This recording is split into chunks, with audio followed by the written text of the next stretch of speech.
Assalamualaikum warahmatullahi wabarakatuh. Halo teman-teman semuanya. Perkenalkan, nama saya Fauzan Irfan dengan NIM 2319111110005. Pada kesempatan kali ini kita akan membahas tentang organ reproduksi pria, organ reproduksi wanita, dan fungsi seksual. Langsung saja masuk ke pembahasannya.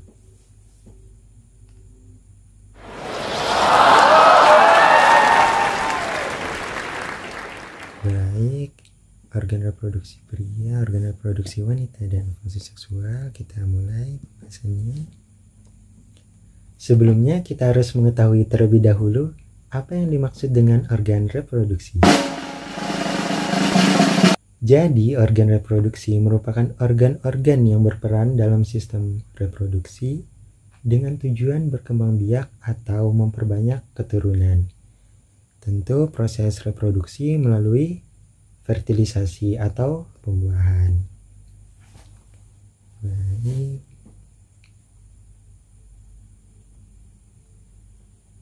Kita bahas mulai dari organ reproduksi pria terlebih dahulu. Di sini saya membagi ke dalam 4 topik utama, yaitu organa genitalia externa, organa genitalia interna, organa aksesoria, serta vaskularisasi dan inervasi dari organ reproduksi pria. Baik, organa genitalia externa atau organ yang strukturnya berada di luar disusun oleh 2 komponen utama, yaitu penis dan skrotum. Jadi kita bahas satu persatu, mulai dari penis terlebih dahulu. Ketika kita melihat suatu organ, pasti yang pertama kali ditemukan yaitu kulit atau istilahnya kutis gitu. Dari organ penis, di bagian ujung akan terjadi lipatan atau pelebaran dari kulit penis yang kita sebut sebagai preputium atau prepucium gitu. Kemudian akan membentuk rongga yang kita sebut sebagai cavum preputalis. Di bagian leher dari penis atau yang kita sebut sebagai corona glandis terdapat suatu kelenjar yang dinamakan dengan glandula preputalis atau glandula Thiessen. Kelenjar ini berfungsi untuk menghasilkan sekret, di mana apabila terjadi penumpukan sekret ini, maka akan terjadi kondisi patologis yang kita sebut sebagai smegma.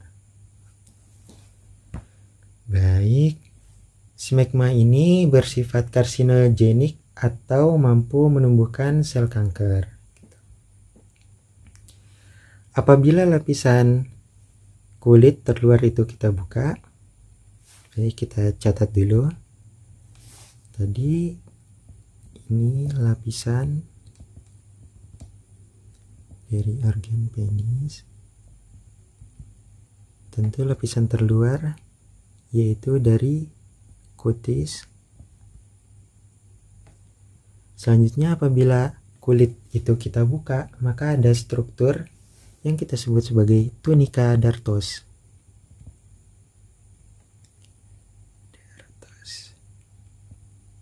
Jadi tunika dartos ini merupakan jaringan kulit putih dan kendor. Akan tetapi strukturnya dia lebih keras dari lapisan yang berikutnya, yaitu fascia buccal. BUCKS tulisannya. Oke. Setelah fascia buccal itu ada lapisan yang kita sebut sebagai tunika albuginea. Tunika albuginea.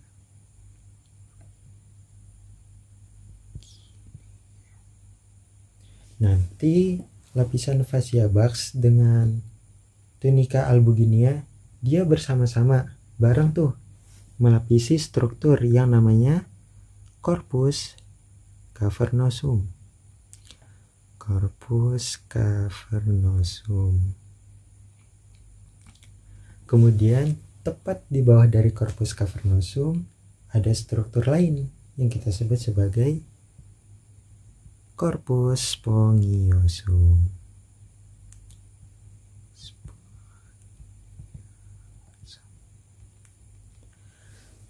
Untuk corpus cavernosum itu berfungsi untuk berperan penting dia dalam peristiwa ereksi gitu. Selanjutnya untuk corpus spongiosum itu fungsinya untuk melindungi uretra agar tidak kolaps. Fungsinya itu melindungi uretra si corpus spongiosum tadi.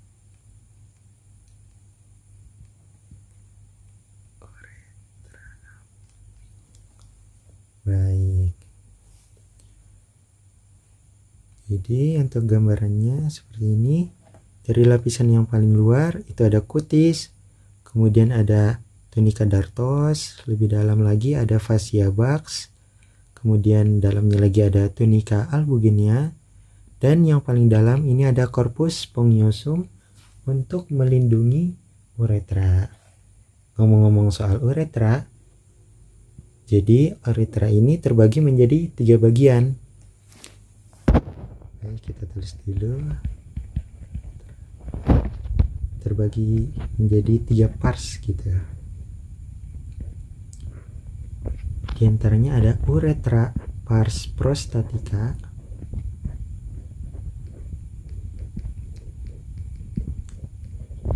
kemudian ada uretra pars membranacea,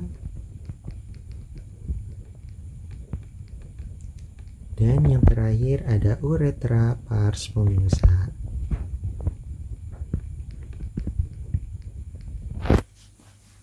Kita bahas satu-satu. Untuk uretra pars prostatica sesuai dengan namanya, berarti ini uretra yang berada tepat di bagian glandula prostat.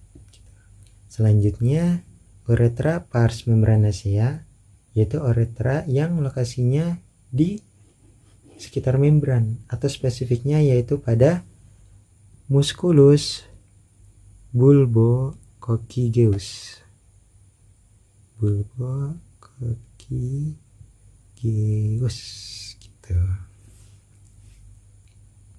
Selanjutnya yang terakhir yaitu pars spongiosa. Untuk uretra ini kalau kita lihat, ini dia gambarannya. Tepat di bagian ujung itu seperti ada penggelembungan gitu, kayak balon. Nah itu tuh ada fungsinya, yang struktur itu kita namakan dengan fossa naviculare. Itu ujung dari uretra.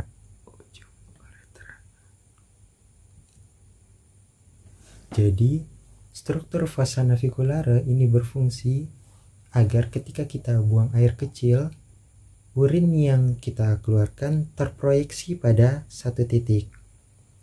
Karena apabila ketika kita buang air kecil tidak terproyeksi pada satu titik, maka akan terjadi kondisi patologis yang kita sebut sebagai penyakit GO atau gonore.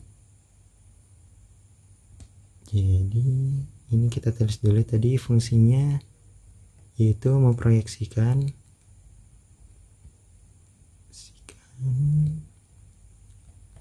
urin pada satu titik.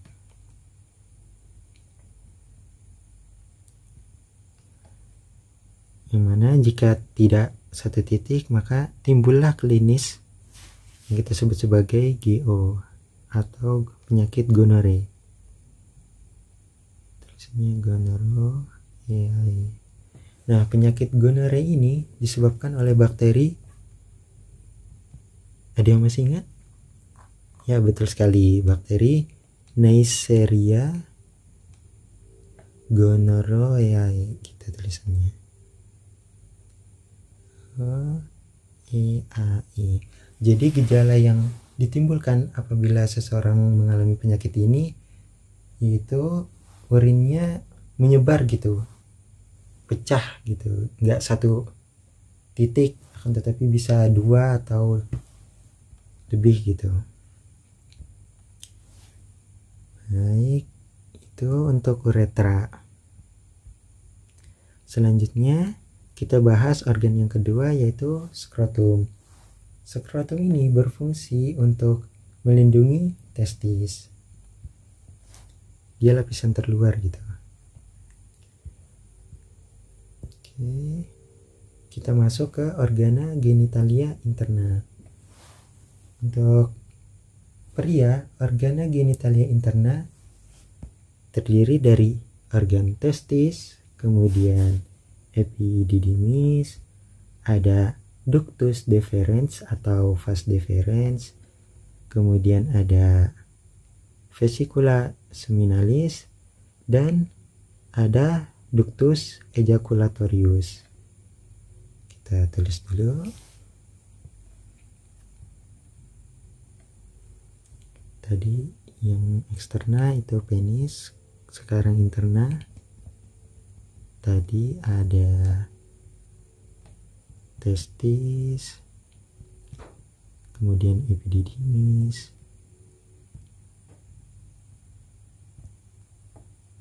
ductus atau vas deferens,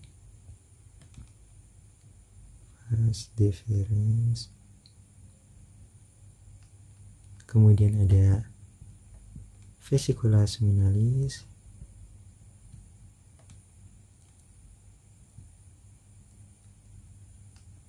dan ada ductus ejaculatorius.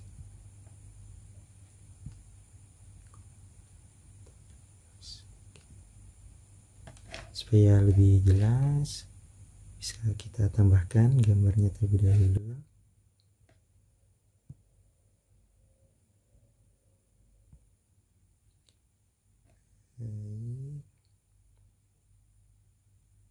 Ini dia.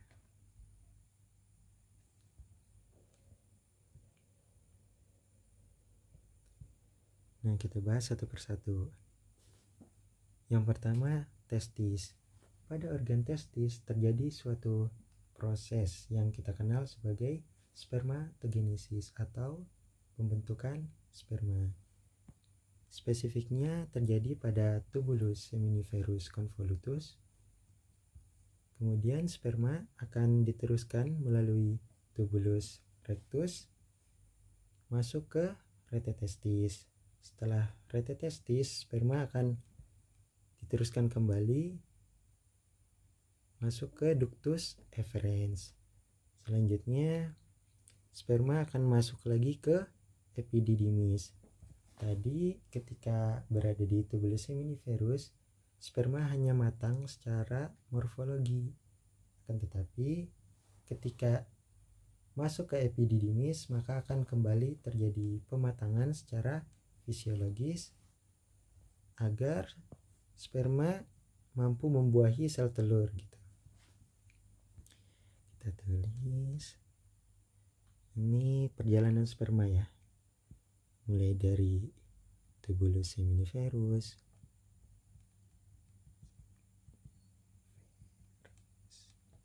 convolutus kalau lengkapnya, kemudian masuk ke tubulus rectus, selanjutnya ke rete testis, kemudian masuk ke ductus efferens, kemudian disalurkan menuju ke epididymis. Untuk pematangan sel sperma secara fisiologis spesifiknya terjadi pada bagian cauda epididymis. Setelah terjadi pematangan, sel sperma akan diteruskan lagi nih oleh ductus deferens atau vas deferens. menuju ke ampula vas deferens. Jadi sperma ini nanti ada semacam tempat persinggahan gitu, yaitu di ampula vas deferens ini. Akan tetapi jika sperma itu belum waktunya untuk dikeluarkan, maka dia akan disimpan di vesicula seminalis.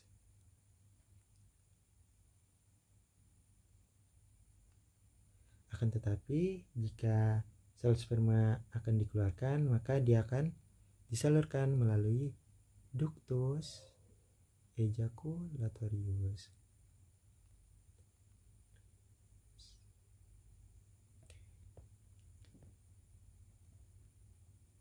Baik, selanjutnya ada otot-otot yang terlibat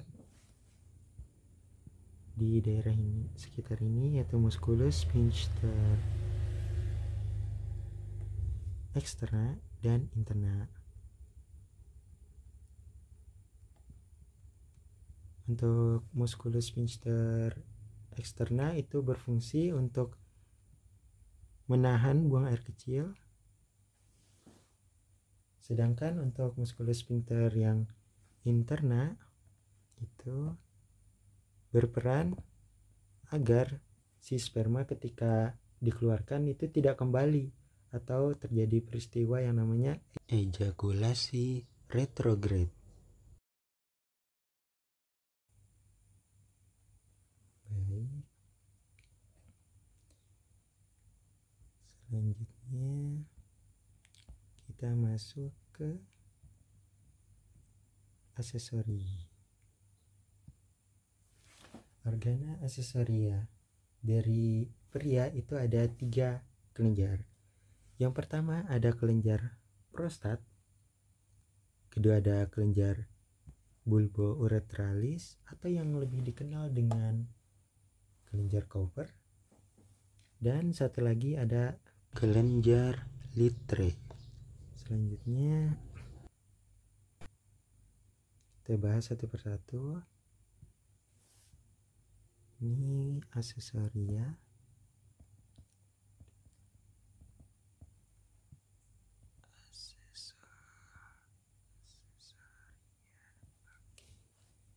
Jadi untuk kelenjar aksesori ini tadi ada 3 kan ya. Yang pertama ada kelenjar prostat.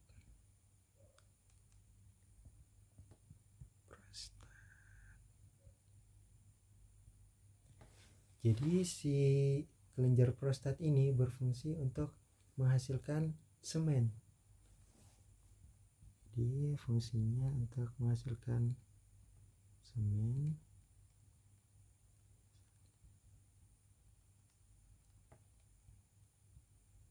Semen ini merupakan nutrisi bagi sperma, ibaratnya bekal ketika sperma sudah memasuki liang vagina gitu, agar sperma nanti tidak mati bersama bakteri asam laktat, karena vagina yang sangat bersifat asam gitu.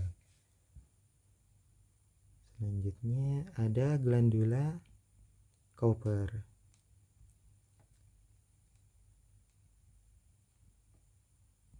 Untuk kelenjar ini berfungsi untuk menghasilkan lubrikan atau pelumas, sehingga ketika pasangan melakukan hubungan dapat meminimalisir terjadinya gesekan.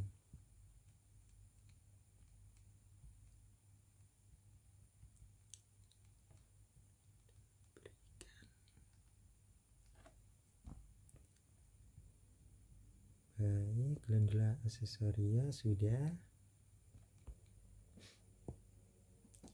Selanjutnya kita memasuki vaskularisasi dan inervasi dari organ reproduksi pria.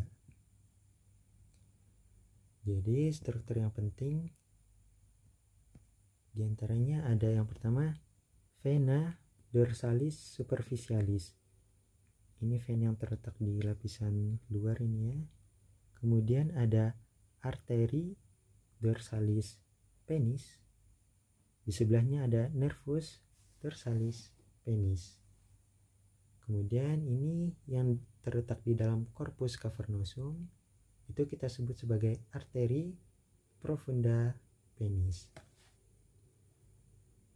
Baik, kita tulis dulu. Untuk vaskularisasi dan inervasinya.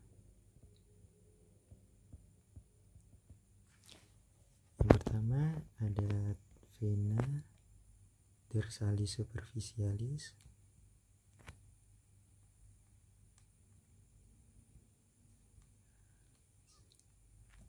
Kemudian ada arteri dorsalis penis. Kemudian untuk nervusnya sama namanya, yaitu nervus dorsalis penis. Kemudian ada dua tambahan lain nih, yaitu arteri profunda penis dan vena dorsalis profunda.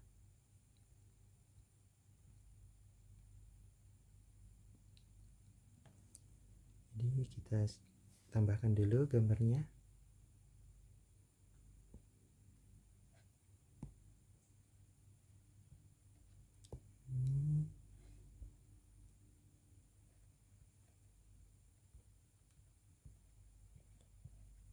Nah, ini dia. Jadi ini ada vena dorsalis superficialis. Yang ini paling luar. Kemudian ada vena dorsalis profunda yang lebih dalam. Kemudian ada arteri dorsalis penis. Kemudian ada nervus dorsalis penis. Yang terakhir ada arteri profunda penis. Sini saya akan sedikit sharing terkait arterinya. Pertama, seperti yang kita ketahui, cabang utama dari pembuluh darah arteri yaitu aorta abdominalis.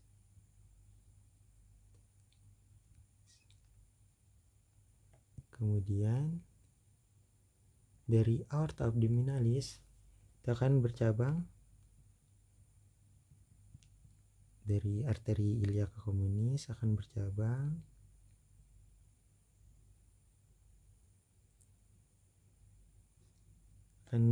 menjadi dua kan ya, yaitu arteri iliaca dextra dan sinistra.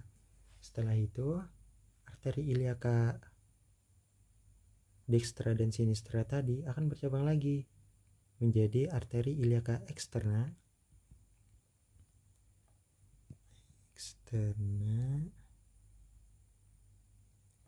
dan interna.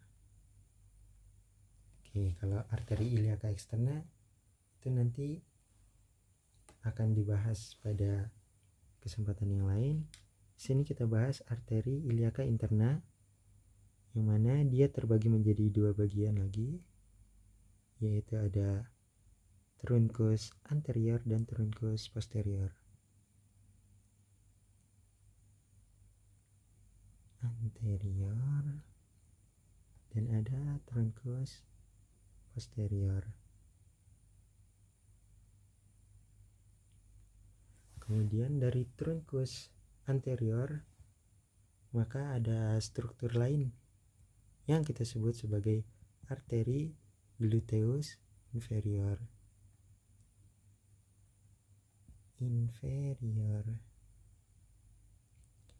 Setelah itu arteri gluteus inferior akan berubah lagi menjadi arteri pudenda interna.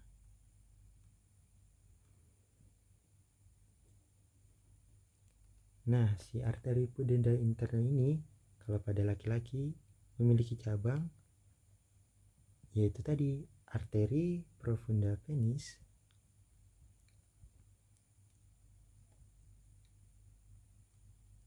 dan arteri dorsalis penis.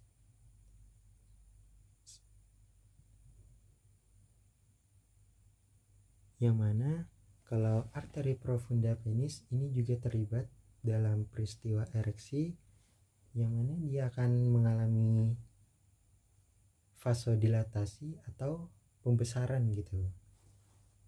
Kemudian untuk arteri dorsalis penis akan mengalami perdarahan saat proses sirkumsisi atau sunat. Baik, untuk vaskularisasi dan inervasi juga sudah kita bahas. Kita lanjut ke organ reproduksi wanita.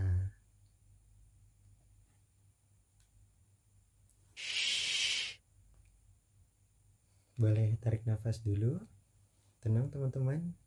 Ini videonya sedikit lagi mau selesai kok.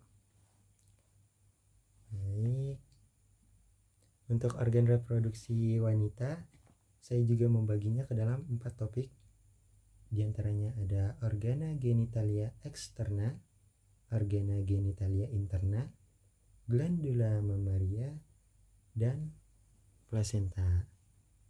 Baik, kita masuk ke organa genitalia externa. Loh, kok ngeblur? Perlu diingat teman-teman, di sini kita sedang belajar, jadi jangan mikirkan yang lain. Untuk organa genitalia externa pada wanita itu ada beberapa komponen. Yang pertama ada mons pubis.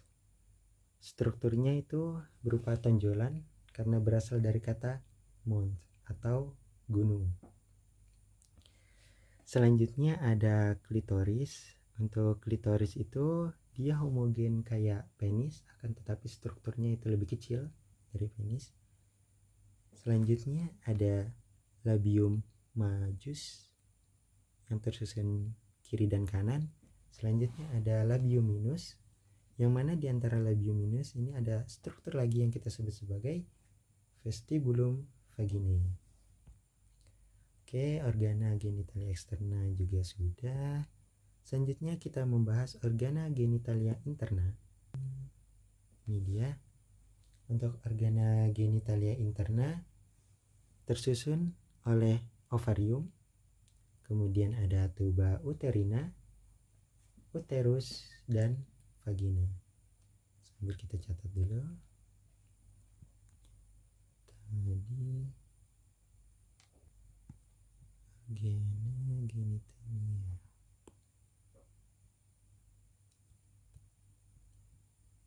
pada wanita. Yang eksterna tadi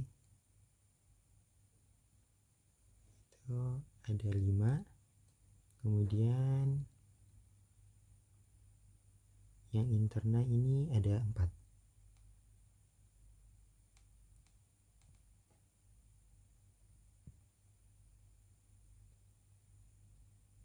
Ada 5 untuk yang saya sebutkan, sebenarnya masih ada lagi, tetapi saya hanya menyebutkan yang penting gitu, hanya struktur pentingnya saja. Kemudian untuk interna ada 4, yaitu ovarium, kemudian ada tuba uterina, selanjutnya ada uterus, dan yang terakhir ada vagina. Yang pertama ada ovarium. Jadi ovarium ini dia homolog kayak testis. Kalau pada laki-laki kan ada testis tuh yang menghasilkan sperma. Kalau pada perempuan ada ovarium yang menghasilkan sel telur atau ovum. Selanjutnya ada tuba uterina dengan struktur penting yaitu infundibulum, bentuknya kayak corong. Selanjutnya ada tonjolan-tonjolan yang mirip kayak jari-jari gitu, kita kenal sebagai fibria. Kemudian masuk ke struktur yang ketiga, yaitu uterus, tersusun atas 3 bagian. Ada bagian cervix, kemudian corpus, dan fundus. Untuk lapisan dari uterus itu sendiri ada 3, yaitu endometrium, myometrium, dan perimetrium. Lapisan endometrium merupakan lapisan yang akan mengalami peluruhan ketika menstruasi. Selanjutnya, lapisan myometrium merupakan struktur lapisan yang banyak mengandung otot. Sedangkan lapisan terluar kita sebut sebagai perimetrium. Organ yang terakhir yaitu berupa struktur vagina yang berfungsi sebagai organ kopulasi dan saluran kelahiran.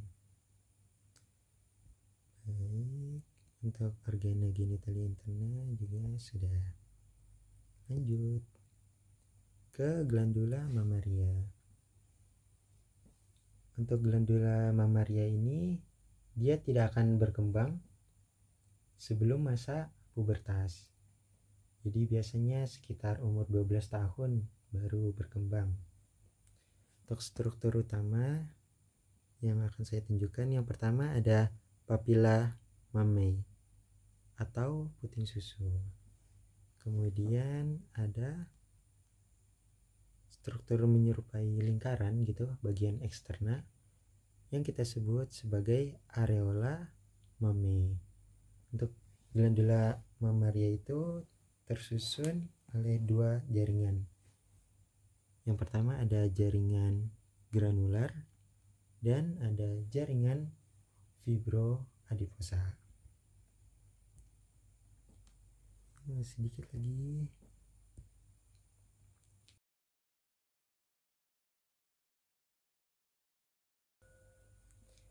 Untuk plasenta itu tersusun atas 2 permukaan penting yang menghadap ke arah rahim, kita sebut sebagai facies maternalis. Kemudian untuk yang mengarah ke arah fetus kita sebut sebagai facies fetalis. Facies fetalis itu merupakan insersi dari tali pusar atau yang kita sebut sebagai funiculus umbilicalis.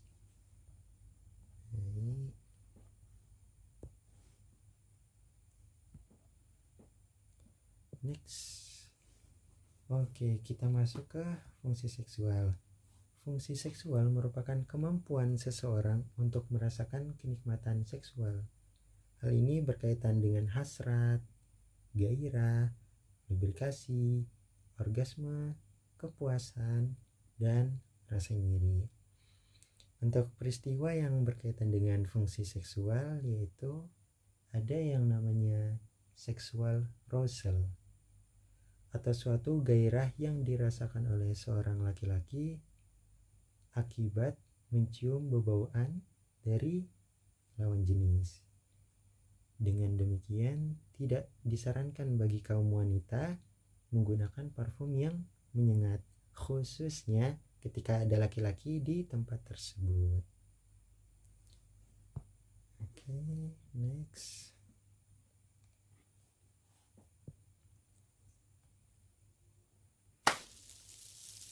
Cukup sekian materi yang dapat saya sampaikan terkait organ reproduksi pria, organ reproduksi wanita, dan fungsi seksual.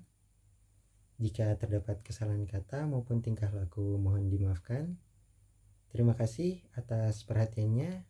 Tetap berpikir positif. Wassalamualaikum warahmatullahi wabarakatuh.